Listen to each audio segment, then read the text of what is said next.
Bem, o Fluminense foi eliminado pro Atlético Mineiro na Copa do Brasil, aqui no Mineirão, ó. Não dá pra mostrar aqui você o Mineirão, não, você não vai travar a câmera porque ela tá complicada aqui de... Enfim, você não tem nada a ver com isso, a gente perdeu, e essa daqui não é análise do jogo, não vou falar de Marcão aqui eu vou falar de jogadores. Essa é a análise individual dos jogadores do Fluminense na derrota para o Atlético Mineiro e a eliminação. E a gente começa com ele, o goleiro Marcos Felipe, um dos poucos aí que vão se salvar, que vai se salvar tranquilamente, né? Marcos Felipe, diria eu que assim, até de certa forma, até fez um jogo bom. Fez boas defesas no lance ali em que Vargas estava impedido, fez outra boa defesa no chute cara a cara ali, que agora nem tô lembrando de quem foi. Fez pelo menos 3 boas defesas, apesar de uma Vargas já tá impedido, né? Enfim, uma boa partida de Marcos Felipe, foi o melhor em campo pra mim, foi um dos poucos que se salvou e obviamente não teve culpa no gol, apesar de entrar mais uma estatística de pênalti a respeito dele. A gente vem pra Samuel Xavier e vem pra Danilo Barcelos, cujo qual eu vou afastar pra cá pra ele não entrar na reta do meu rosto. Bem, Samuel Xavier e Danilo Barcelos. Vou começar com as notas aqui de Samuel Xavier. Uma partida apagada de Samuel Xavier. Começou mal, não começou bem, começou tendo oportunidade. E... bem, depois... depois ele sumiu da partida. É porque eu tô rindo porque eu já tô escrevendo aqui a nota de Danilo Barcelos, né? E depois ele sumiu da partida. E eu não sei se isso é bom ou ruim, assim. Samuel Xavier passou boa parte do jogo correndo atrás dos jogadores do Atlético.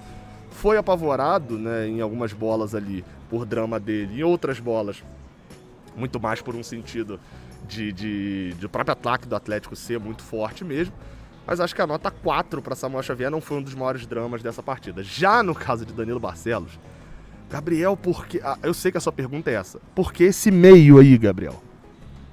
Porque eu não vou ignorar algo que aconteceu, que foi no primeiro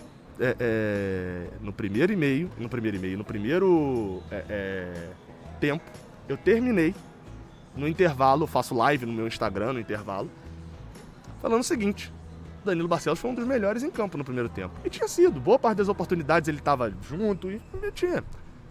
Só que ele fez um segundo tempo, ele fez um primeiro tempo nota 5 talvez, nota 6, 6,5, e um segundo tempo que assim, nota negativa. Esse meio pontinho aqui é só para deixar registrado isso. Acho que o primeiro tempo de Danilo Barcelos não foi ruim, mas o segundo mostra o Danilo Barcelos, e aí vem o histórico, né? Danilo Barcelos é um jogadoraço, a gente ia falar, pô, ele tava irreconhecível. Não, mas a gente reconheceu. Esse é o Danilo Barcelos que a gente reconheceu, né? A gente vem pra zaga. E aí na zaga tem Lucas Claro e tem Nino. Vou fazer uma pergunta pra vocês aí que estão no chat, que estão nessa gravação ao vivo. Dá pra absolver Nino totalmente? Porque eu vou ser bem sincero, eu vi uma partida boa de Nino. Uma partida meio afobada de Lucas Claro, não que tenha sido um drama absurdo como foi de Samuel Xavier, mas vi uma partida afobada de Danilo Barcelos, afobada de Lucas Claro. Mas a de Nino eu gostei. Vou ser sincero, eu gostei. Assim, pegou um ataque muito, muito, muito forte. Possivelmente o melhor ataque do Brasil. Ah, Gabriel, mas e o do Flamengo? Cara, o Flamengo cria muitas chances, mas de ataque, de definidor, perde muitos gols. A partida de Nino acho que foi boa. Olhando aqui os comentários do chat, aparentemente também aprovam isso. 5 para Lucas Claro, como eu falei, não foi uma boa partida, mas ainda assim eu pontuo, eu deixo bem claro esse ponto. Sobre a reta final sobre a reta final do jogo, ele ter ido mal. Mas ser o melhor ataque do Brasil pesa. Lucas Claro fazendo essa partida contra o Chapecoense, a nota vai lá embaixo. Lucas Claro fazendo essa partida contra o Atlético Mineiro é uma nota média baixa. E a de Nino tem que ser pontuado isso. Achei uma boa partida e a nota só porque era um ataque muito difícil de parar e que foi parado. O único gol do Atlético Mineiro foi feito de pênalti. Isso para análise do jogo é uma outra questão. O Atlético criou para fazer gol, mas para a zaga isso é algo sintomático. E a gente vai continuando a análise. Eu tava lá no Mineirão ainda, né? Como vocês já sabem, mas agora já tô aqui no hotel, já é o dia seguinte e tal, porque não dá pra gravar análise individual inteira direto do estádio, mas a gente continua com os volantes, o Wellington e Nonato. Meu Deus. Eu sei que você aguardou. Não, você não aguardou ansiosamente. Talvez sim, porque quem tava na live, né? Pra ver a nota de Wellington e tal. E talvez eu te decepcione. Porque a partida de Wellington foi ruim. Você fala, Gabriel, você vai estar me decepcionando que a partida do Wellington foi ruim? É que ela não foi uma tragédia. A passagem de Wellington pelo Fluminense é uma tragédia, concordamos, né? A partida de ontem, o Wellington só foi se bobear, até te discutiu isso na live do Canal 20, que acabou agora há pouco lá na Twitch. Se bobear, foi até um comentário do chat, a gente nem chegou a discutir isso. Foi uma das melhores partidas de Wellington pelo Fluminense. A nota dele é 3. Assim, foi mal. Uma das melhores é porque o sarrafo é muito cá embaixo. A partida do Wellington foi ruim. Foi ruim. O Wellington, como primeiro volante, ele deu 21 passes só. Isso é menos da metade de Iago. Iago ficou até o final do jogo, óbvio, mas não pode. O Wellington era o cincão, né? Marcão falou que queria ali um cara mais cincão e tal. Beleza. O Wellington fez um desarme. E roubada de bola. Tô considerando roubada de bola e interceptação. Eu vou comparar com o Iago. Sabe quantas Iago fez? 7. Fez 7 desarmes. E ainda deu mais uma interceptação. Então foram 8 roubadas de bola. Nonato, 2. E o Nonato jogou até um pouco mais avançado. Não dá assim. Foi uma partida... Não foi... Foi uma partida que os gols saíram por culpa dele. Não. O grande problema do Wellington não foi erro de passe, por exemplo. Errou um passe no jogo. Foi movimentação. É um jogador que tem uma movimentação negativa. A bola de Zaratio no finalzinho do primeiro tempo, só lá nos melhores momentos com 43, reparem a movimentação de Wellington, é aqui, ó. É lento, não dá. Por isso que a minha pergunta na coletiva pra Marcão foi direcionada, veja a coletiva, por sinal vale você ver, Marcão ali se esquivando das perguntas, mas foi sobre o Wellington, assim, o Wellington continua sendo sua primeira opção, Marcão? Porque não dá, não faz sentido. E tá de contrato renovado. Sobre o Nonato, uma partida, de certa forma até boa, né, a gente pesa o adversário sempre na nota aqui também. Começou até se movimentando bastante. Defensivamente, acabou que Iago fez a função dos 3, né? Como eu falei, foi um jogo normal assim, de Nonato. Mas um pouquinho, pra mim, foi um pouquinho acima da... Foi um jogo normal, mas um pouquinho acima da média pela dificuldade do adversário. Uma partida ok pra boa do meio de campo do Fluminense, que vai, enfim, tá consistente, né? Tenho gostado de Nonato pela consistência dele. Iago Felipe, interessante, porque eu saí da partida com uma impressão de que Iago Felipe tinha ido bem. Você vai falar, Gabriel, mas essa é a mesma impressão que eu. Não, mas eu me apego muito às palavras. Iago Felipe tinha ido bem. Depois da live do Canal 20, o Fio deu o prêmio de melhor em campo pra Iago, até o chat também deu a live de melhor em campo, porque eu tinha falado Marcos Felipe, foi a partida mais igual. Eu fui dar uma olhada mais em Iago, e aí a nota 7,5 é totalmente válida, tá? Eu já citei alguns números dele pra mostrar como que ele fez a função de 2 volantes. 7 desarmes é muita coisa, tanto que Jair jogou pra cacete no Atlético Mineiro, teve 5. Pra vocês terem noção. Então, é de fato muita coisa. Foi um jogador que apareceu em todos as partes do campo e acabou que tinha que fazer função dobrada por causa de Wellington, né?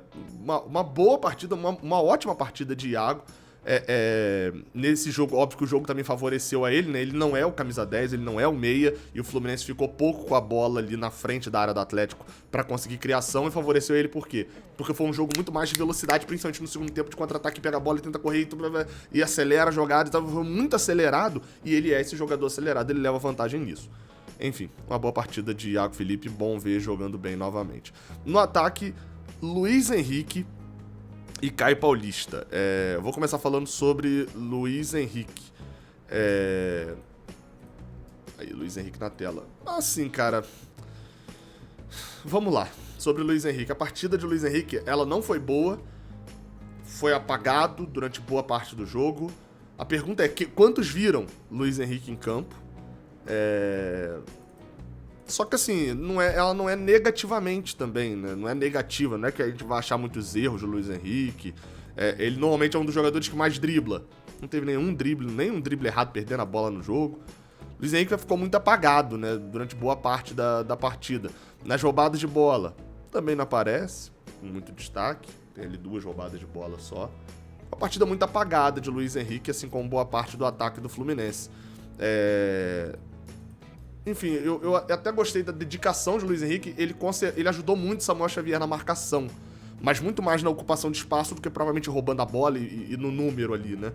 Tanto que o Atlético Mineiro, que tinha Guilherme Arana pela esquerda, não conseguia encontrar jogadas, mesmo com o Samuel Xavier, que a gente sabe que é problemático na marcação.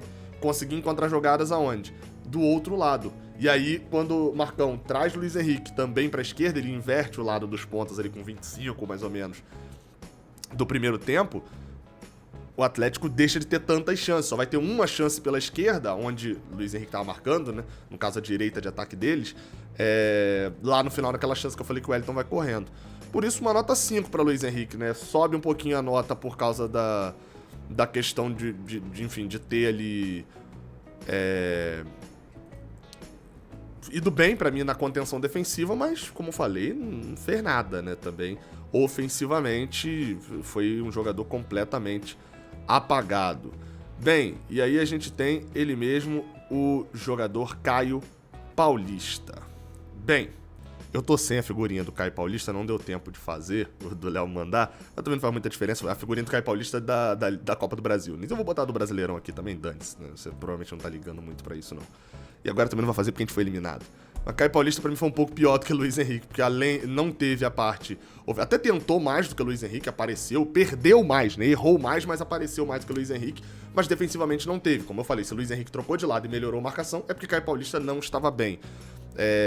E achei um erro de Marcão tirar o Luiz Henrique tão cedo, com 20 e poucos minutos, e manter Caio Paulista ainda muito mais tempo. Achei que fisicamente e tecnicamente Caio Paulista parecia inferior a Luiz Henrique na partida. Enfim, uma partida ruim de Caio Paulista, mas isso assim, dedicação, vontade, etc, coisas que eu valorizo, e não teve uma quantidade grande de erros, né? Foi muito mais por quase que uma omissão ali, especificamente. Enfim. No ataque, Frederico Chaves Guedes, o tão falado Fred. A nota de Fred, ela é muito baseada no que ele pode fazer, né, como centroavante do time. A gente sabe que o jeito de Fred jogar é um jeito que depende muito do time e também do que ele faz quando tem as chances de gol. Fred teve efetivamente uma chance de gol nessa partida. Uma cabeçada que a bola veio atrás, ele se esforçou e, cabeceou. Ele fez certo o movimento. A jogada até foi boa. Destaquei o cruzamento lá de Danilo Barcelos. E a jogada de Fred também, a jogada aqui pra trás pra cabecear, foi um movimento perfeito. Contrapé, Everson já pulando pra cá, ele meteu no contrapé. Só tem méritos do Fluminense na jogada, né? E do jogador de Fred também. Esse é aquele famoso que não é um gol perdido. O gol perdido é de Luiz Henrique, de costas lá, de esquerda. Foi o único lance em que ele apareceu de fato.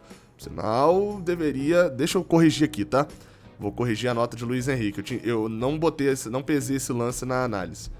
Luiz Henrique vai ganhar um 4,5 que perdeu meio pontinho por causa daquele gol, tá?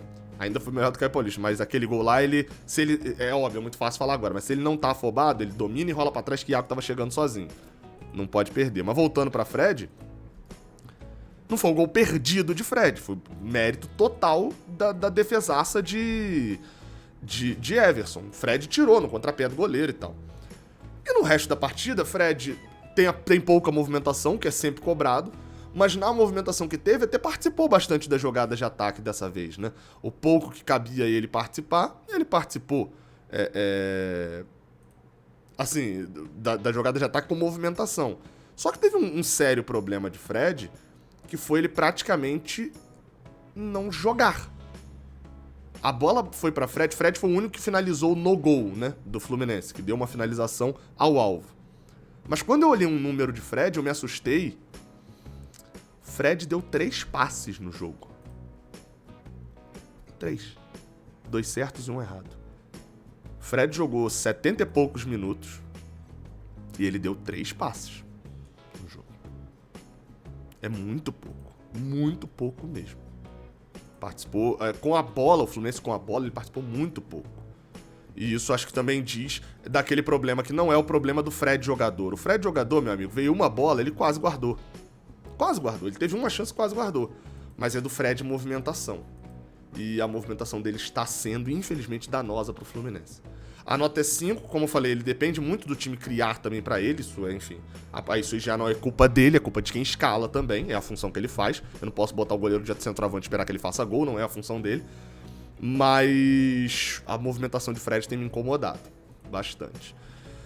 Dos que entraram, John Arias é o primeiro que eu vou pontuar que entrou, pra mim, entrou mal. Entrou bem mal o John Arias, né? Entrou errando muita coisa, é óbvio que a gente pode atrelar isso há uma questão psicológica, mas ele entrou errando prática. Eu não lembro de uma jogada boa de John Arias, pra ser bem sincero.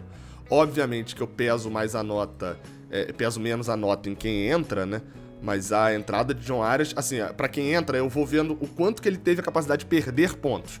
John Arias teve a capacidade de perder até a nota 3. Aquela falta no final não existe. Dos outros que entraram, eu vou ser bem sincero. Cara, não dá pra gente falar nada de Bobadilha, errou um domínio ali, mas sofreu uma falta, praticamente não participa. Calegari também não, entrou pra jogar 20 minutos. Gustavo Apes até entrou rabiscando, driblando e tal, mas também não dá pra gente comentar muita coisa. E, obviamente, também não dá pra comentar de Abel Hernandes. Foi até mal, Abel Hernandes, mas não dá pra gente comentar em relação à nota, porque pouco jogaram. Então é isso. Saudações tricolores, até a próxima. Valeu!